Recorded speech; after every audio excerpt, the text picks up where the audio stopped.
L'état de siège, aujourd'hui, à mon sens, elle doit connaître une période transitionnelle. Et la période transitionnelle devrait commencer, par exemple, à réintégrer les ministres provinciaux. Parce qu'aujourd'hui, ce n'est pas un général militaire avec son vice-gouverneur militaire et un petit cabinet qui peuvent gérer toute l'administration d'une province.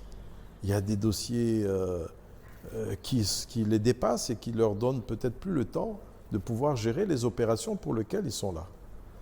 Et donc la première des choses, ce serait de remettre le fonctionnement normal par rapport à la Constitution. Les gouverneurs, pour moi, et vice-gouverneurs, depuis le début, c'est ce que je disais, devaient être en veilleuse, mais à la disposition du Premier ministre et du chef de l'État pour des missions spécifiques, mais pas de s'asseoir à ne rien faire. Parce qu'on a la connaissance. Et je vous dis, par exemple, moi, je n'ai pas été sollicité pour donner tous les éléments que j'avais.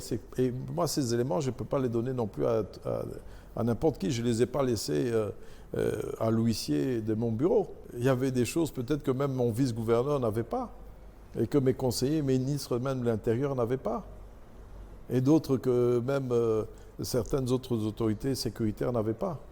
Donc, les autorités civiles ont toujours leur rôle, que ce soit au Nord Kivu ou en Ituri, à jouer.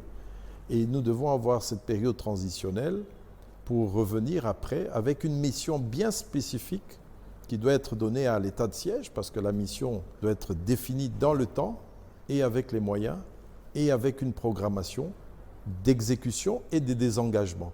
Parce qu'il faut aussi préparer les désengagements de l'administration militaire sur l'administration civile, sur la justice, sur le fonctionnement des entités. Et donc, ça demande une planification et les choses ne doivent pas être faites comme ça tout simplement.